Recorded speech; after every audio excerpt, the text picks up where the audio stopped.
Episode की शुरुआत में तांग की मॉम उसके लिए फिश केक लेकर आई होती है। तभी वहाँ पर यीबो आ जाता है और उसकी मॉम को मारने लग जाता है। वो बोलता है कि वो फैक्ट्री से पैसे चुरा कर ले गई थी, लेकिन उसकी मॉम मना करती है, पर यीबो नहीं मानता और उसे मारने लग जाता है। तांग रोते हुए अपनी मॉम से बोलती है कि वो कभी फिश केक नहीं खाएगी।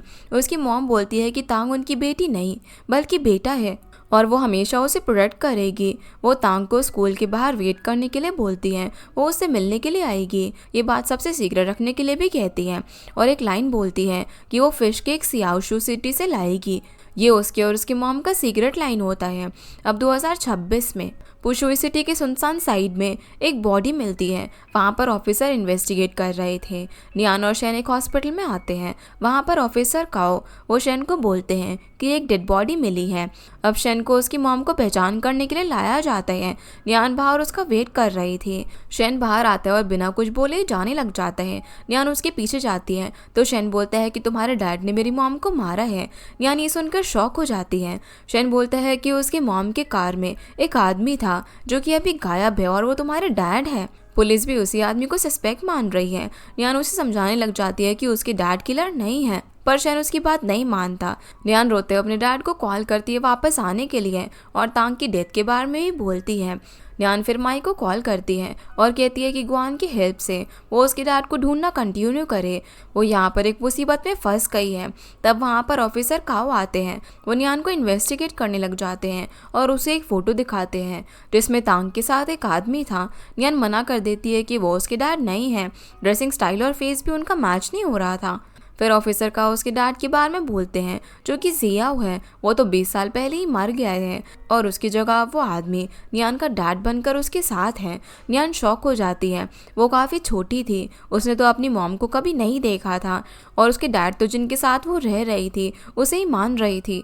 वो अपने ग्रैंडमा के साथ रहती थी और उसके डैड ट्रक ड्राइवर थे जो कि बहुत दूर ट्रैवल करते थे और फिर वो उसके साथ ही रहने लगे। ऑफिसर अब उसे वानड्रो के बारे में पूछते हैं। नियान बोलती है कि उसे वानड्रो के बारे में कुछ भी नहीं पता है। वहीं 1991 में नियान अपने घर पर आती है।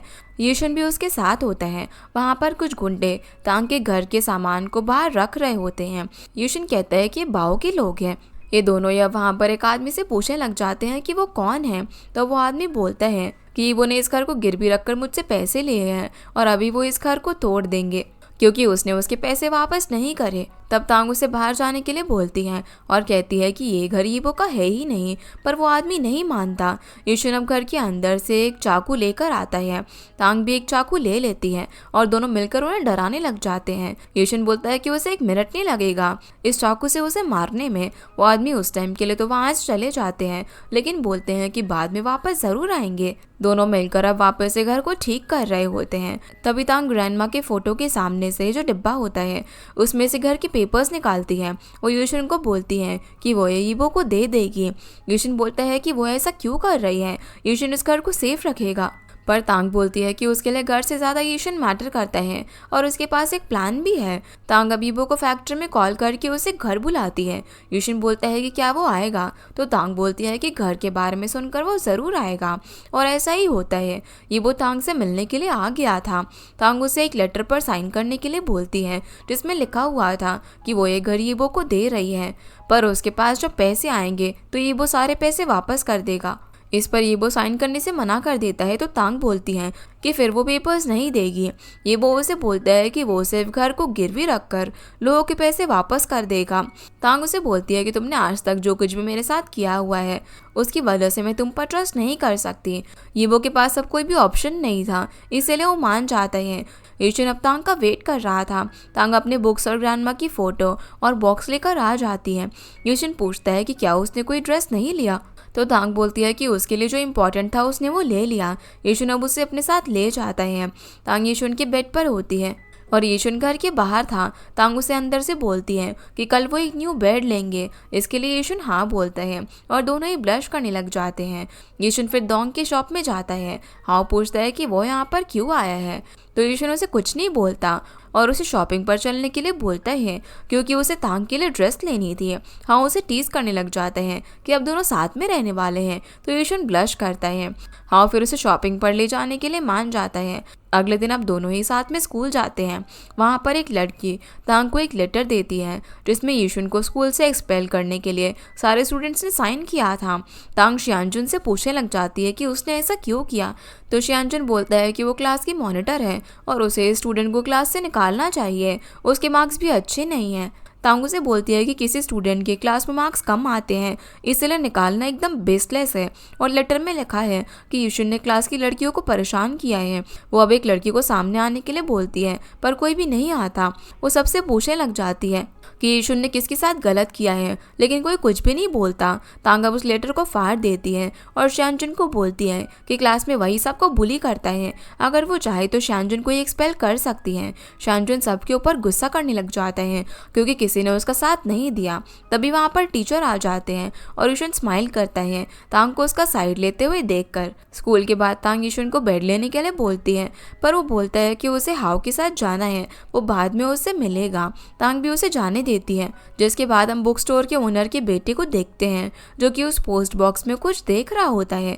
ओनर उससे पूछने लग जाता है कि वो क्या देख रहे हैं, तो वो कहता है कि उसके अंदर एक कैट है। ओनर बॉक्स को खोलता है तो वहाँ पर कुछ भी नहीं होता। वो सारे लेटर्स को वहाँ से निकाल देता है और शॉप में रख देता है। वहीं यीशुन हाउ के साथ शॉपिंग पर जाता है। वहाँ पर यीशुन तांग के लिए बहुत सारी ड्रेसेस लेता है। हाउ को भी जैन के लिए ड्रेस लेनी थी। वो यीशुन के सामने बोलता है कि उसे डिस्काउंट की कोई भी ज़रूरत नहीं है, वो ऐसे भी सब कुछ खरीद सकता है। और यीशुन को कहता है कि वो अगर घर जाकर सारे ड्रेस को उसके सामने रख दे लाइन बाय लाइन तो लड़कियों को ये बहुत ज़्यादा पसंद आता है। यीशुन अब घर चला जाता है और हाउ वापस से शॉप में जाता है। शॉप के ओनर को डिस्काउंट देने के लिए बोलता है क्योंकि यीशुन ने कोई डिस्काउंट नहीं लिया था और उसने ही शॉप की सेल्स बढ़ाई थी, पर ओनर नहीं मानती और हाउ को जैन के लिए उसी रेट में ड्रेस लेनी पड़ती है।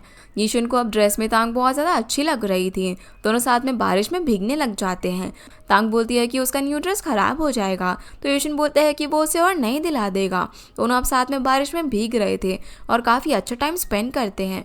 अब डोंग की शॉप की ओपनिंग का डे आता है। सब एक साथ फ़ोटो क्लिक करवाते हैं और काफ़ी खुश भी थे। इवनिंग में बाओ के आदमियों के साथ वहाँ पर आता है और बोलने लग जाते हैं कि डोंग बाओ से अलग होना चाहता है, पर बाओ ऐसा कभी नहीं होने देगा। आज से ये शॉप बाओ का है। ये बोलकर वो शॉप के अंदर चला जाता है और यीशुन उनके साथ लड़ने वाले थे पर डोंग उन्हें रोक लेता है। तांग भी शॉप के अंदर होती है। वो उसके लेटर का रिप्लाई का वेट कर रही थी पर उसे कोई रिप्लाई नहीं मिलता। तब शॉप के ओनर उसे बोलते हैं कि उन्होंने पहले ही कुछ लेटर्स बाहर निकाले हैं। तांग जल्दी से अब चेक करने लग जाती है तो उसे वहाँ पर शन का रिप्लाई मिलता है।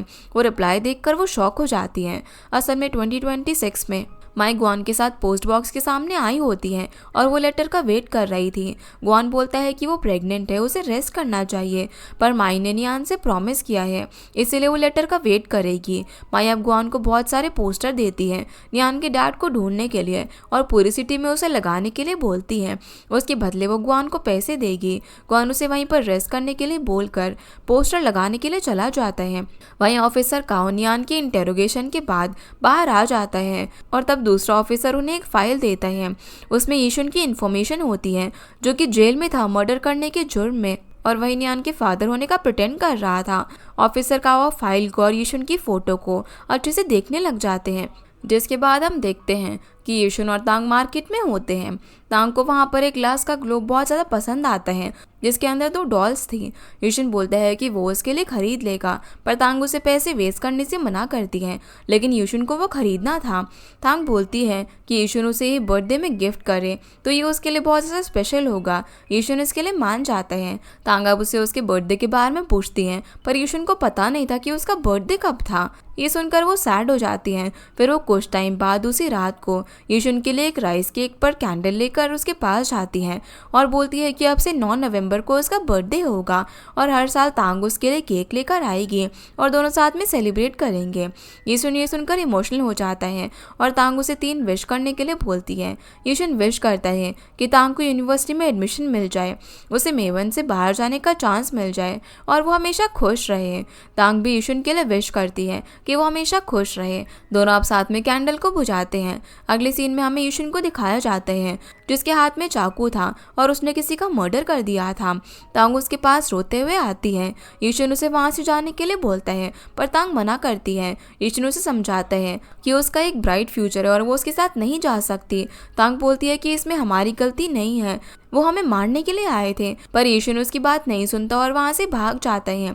ईशन अब पुलिस स्टेशन आता है और उनके सामने कन्फेस कर देता है कि उसने एक कत्ल किया है। तभी वहां पर तांग आ जाती है और बोलती है कि ईशन ने कुछ भी नहीं किया। पर ईशन चिल्लाकर उसे वहां से जाने के लिए बोलता है। तांग रोने लग जाती है और पुलिस को समझाने लगती है, पर पुलिस दोनों को अलग कर देते हैं। अगले सीन में तांग ईशन से मिलने के लिए जेल में आती है, पर ईशन ने उसे मिलने से मना कर दिया था। तांग जेलर से रिक्वेस्ट करती है, पर ईशन खुद उससे मिलना नहीं चाहता था। फिर भी तांग रोज उससे मिलने के लिए जेल के बाहर वेट करती है। एक दिन जेलर उसे एक लेटर देता है जो कि ईशन ने उसे देने के लिए बोला था। वो लेटर को रीड करती है।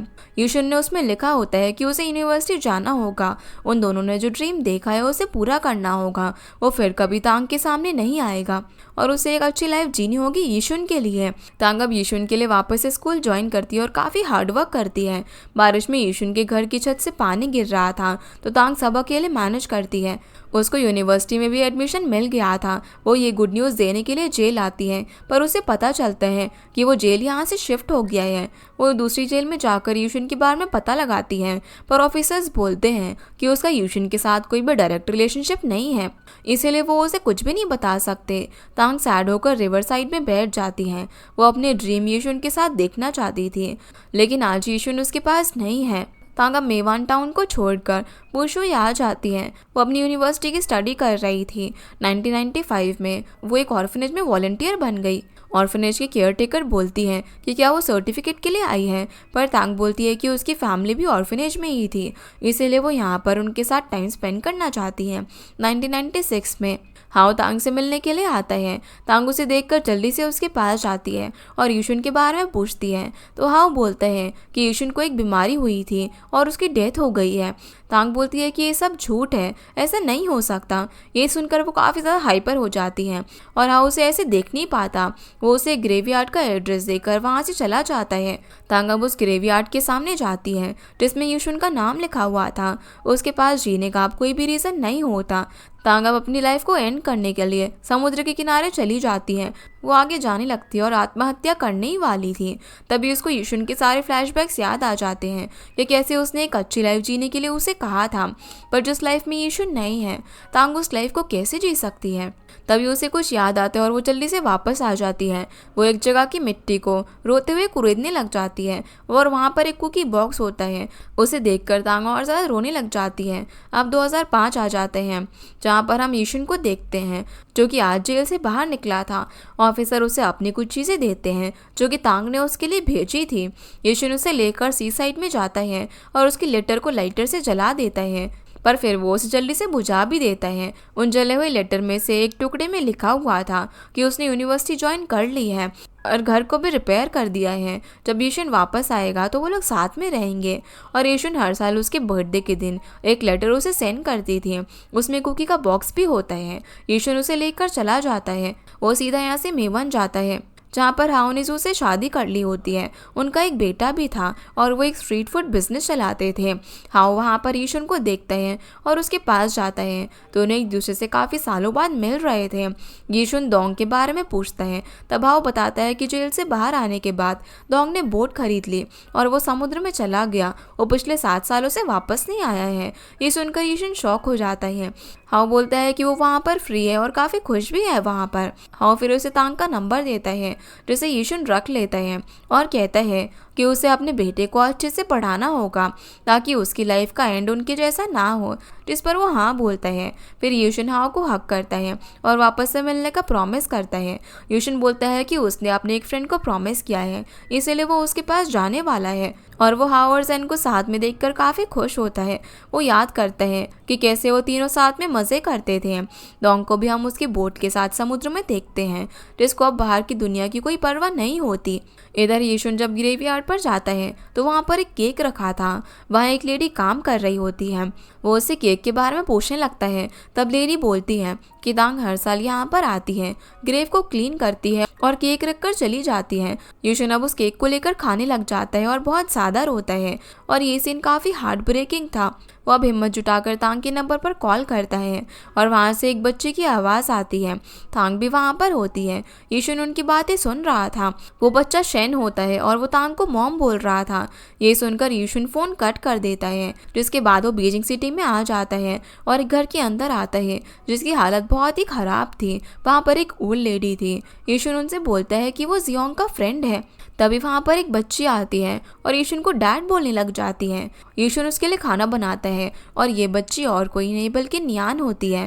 नियान बोलती है कि ग्रैंडमा ने बोला है कि उसके डैड बहुत ज़्यादा दूर ट्रैवल करते हैं, पर अब से वो उसके साथ ही जाएगी। अब उसके डैड ही उसके लिए खाना बनाएंगे।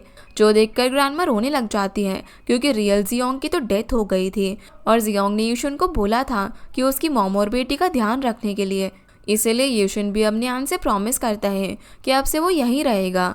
नियान ये सुनकर काफ़ी खुश हो जाती है। तभी ग्रैंडमा की तबीयत खराब होती है। वो अपने लास्ट टाइम में यीशुन को नियान का ध्यान रखने के लिए बोलती है, तो यीशुन भी प्रॉमिस करते हैं कि वो उसको कभी भी अकेला नहीं छोड़ेगा। जिसके बाद ग्रैंडमा की डेथ हो जाती है और यीशुन नियान को लेकर दूसरी जगह पर चला जाता है।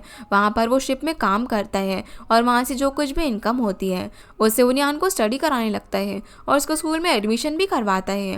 नियान और यीशुन साथ में बहुत ही ज़्यादा खुश थे। फिर यीशुन अपने एक नेबर को नियान का ध्यान रखने के लिए बोलते हैं क्योंकि उसे कुछ काम से बाहर जाना था। वो लेडी यीशुन को पसंद करती थी, इसलिए वो नियान को रखने के लिए मान जाती है। यीशुन अब ग्रेवयार्ड आता है। वहाँ पर तांग एक बर्थडे केक लेकर आई होती है। वहाँ वो ग्रेव के सामने यीशुन को बोलती है कि वो एक अच्छी लाइफ जी रही है, पर वो हर रोज़ उसे मिस करती है और उसने रियल में स्नोफॉल भी देखी थी। जैसे कि उन्होंने सोचा था वो वैसे ही बहुत ज़्यादा सुंदर होता है। यीशुन चुपकर उसकी बातें सुन रहा था। उसके जाने के बाद वो केक लेता है। फिर वो वापस से आ जाता है। वहाँ वो लेडी यीशुन की बहुत ज़्यादा केयर करने लग जाती है। यीशुन उसे बोलता है कि वो सेकंड मैरिज नहीं करना चाहता है, इसीलिए अगर वो कुछ सोच रही है तो वो उससे दूर रहे। वो लेडी भी उसकी बात समझ जाती है और वहाँ से चली जाती है। अब ऐसे ही यीशुन हर साल 9 नवंबर को तांग को देखने के लिए ग्रेवयार्ड जाता है और ऐसे ही 24 साल बीत जाते हैं, लेकिन यीशुन ने कभी भी तांग से बात नहीं की थी। जिसके बाद हम वापस से 2026 का सीन देखते हैं जहाँ पर शेन तांग की कुकी बॉक्स को खोलता है। उसमें यीशुन का लेटर होता है जो कि उसने जेल से तांग के लिए लिखा था। शेन नियान के पास आता है और उसे लेटर देकर पूछता है कि क्या उसके डैड का रियल नेम यीशुन है। ये सुनकर नियान शॉक हो जाती है। दूसरी तरफ माई और गुआन लेटर का वेट कर रहे थे। गुआन माई को रेस्ट करने के लिए बोलता है, पर माई को लेटर का वेट करना था। गुआन कहता है कि वो तो मिडनाइट को ही आएगा, पर माई को फिर भी यकीन नहीं हो रहा था। अब मिडनाइट हो जाती है। तांग अपना रिप्लाई भेजती है और गुआन 2026 में लेटर को रिसीव करता है। माई ये सब देखकर बेहोश हो जाती है और गुआन उसे पकड़कर ज़मीन पर ही सुला देता है। वहीं चेंग अपनी कार लेकर जा रहा होता है। नियान उसकी कार के सामने आती है और उस लेटर की फ़ोटो दिखाती है जो कि गुआन ने उसे सेंड किया था। शेनी देखकर काफ़ी ज़्यादा शॉक होता है क्योंकि उसने फिश केक के बारे में पूछा था जो कि सिर्फ तांग और उसकी मॉम को पता था, पर यही सेम बात तांग ने शेन को बताई थी। फिर शेन और नियान अब वापस से बीजिंग लौट रहे थे। दोनों ही रास्ते में चुप होते हैं। तभी शेन बोलता है कि उसकी मॉम अभी जिंदा है जो कि 1991 में है। इसके बाद शेन और नियान से मिलने के लिए गुआन आता है और उसे माई के बारे में बोलता है कि वो कैसे सारी रात लेटर का वेट कर रही थी और बेहोश हो गई। शेन उस पर गुस्सा हो जाती है क्योंकि नियान ने ये सब दूसरों के साथ शेयर किया। तब गुआन उसे बोलने लग जाता है कि वो भला ऐसा क्यों है, उसे तो ये सब फेक लग रहा था ना। नियान उसे शांत होने के लिए बोलती है और तांग की डेथ के बारे में कहती है। तभी गुआन फिर शेन को बोलता है कि उसे परेशान नहीं होना चाहिए, उसकी मॉम अभी भी 1991 में जिंदा है। इसीलिए अब शेन और नियान एक और लेटर सेंड करने के लिए आते हैं। शेन उसमें लिखता है कि वो तांग का बेटा है और उसे यीशुन से दूर रहना है। नियान उसे ऐसा लिखने से मना करती है, पर शेन कहाँ उसकी सुनने वाला था। 1991 में यीशुन और तांग को अब लेटर मिल जाता है। वहीं शेन और नियान को अब हम पुलिस स्टेशन में देखते हैं जहाँ पर ऑफिसर नियान को अपने ओल्ड हाउस की फ़ोटोज़ दिखाते हैं और यीशुन की 30s की फोटोज भी दिखाते हैं, जिसे देखकर वो अपने डैड को पहचान जाती हैं। ऑफिसर बोलते हैं कि यीशुन के सेल में ही जियोंग भी था, जिसने कि एक कार एक्सीडेंट में किसी की जान ले ली थी, इसीलिए उसे जेल हो गई थी। और सेल में यीशुन और जियोंग मिले, जहाँ पर जियोंग की बीमारी की वजह से डेथ हो गई, पर उससे पहले उसने यीशुन को न्यान का ध्यान रखने की रिस्पॉन्सिबिलिटी दी थी। न्यान ये सुनकर रोने लग जाती है, क्योंकि उसकी सारी लाइफ उससे अब फेक लग रही थी, जिसे वो अपना डैड समझते हुए आ रही थी। वो तो उसके डैड थे ही नहीं, बल्कि उसके डैड की तो 20 साल पहले डेथ हो गई। शेन भी अब यहाँ पर काफ़ी ज़्यादा कंफ्यूज था यीशुन के पास्ट को लेकर। वो अब अकेला पोस्ट बॉक्स के सामने बैठा हुआ था। ग्वान उसके पास आता है और सैड होने से मना करता है। शेन अब ग्वान से जियोंग, जो कि यीशुन है, उसके बारे में पूछता है कि वो कैसा इंसान है। तो ग्वान बोलता है कि वो ज़्यादा टाइम तक उसे नहीं जानता, लेकिन वो बहुत ही शांत आदमी है। यहाँ पर हमेशा लेटर का वेट करता था, उसने कभी किसी से झगड़ा भी नहीं किया। ये बोलकर ग्वान वहाँ से चला जाता है और शेन वहीं पर सारी रात बैठा हुआ था। उसे एक टेक्स्ट आता है जहाँ पर तांग की इन्फॉर्मेशन होती है। उसमें उसे पता चलता है कि जिस साल यीशुन को जेल हुई थी, उसी साल उसने स्कूल ड्रॉप आउट कर लिया था, जिसके बाद न्यान और ग्वान साथ में होते हैं। तभी शेन घर पर आता है और बोलता है कि उसे वापस से पुशुई जाना है। न्यान भी उसके पीछे जाने लग जाती है, जिसे ग्वान रोकता है। न्यान बोलती है कि पुलिस उसे सारी इन्फॉर्मेशन देती है और वो ग्वान को माई का ध्यान रखने के लिए बोलकर शेन के साथ चली जाती है।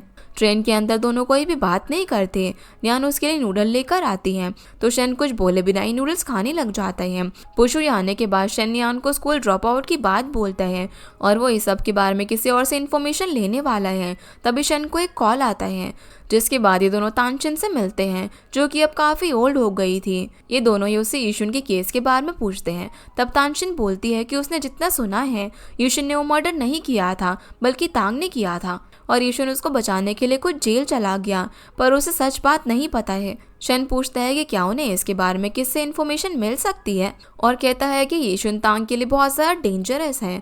तभी तानचिन बोलती है कि यीशुन तो तांग के लिए अपनी जान भी दे सकता था। वो दोनों उसके स्टूडेंट्स थे, पर यीशुन के बारे में उसके बेस्ट फ्रेंड हाउ से पता चल सकता है। शेन अब हाउ के एड्रेस के लिए पूछता है, तो तानचिन बोलती है कि वो उसे घर जाकर सेंड कर देगी।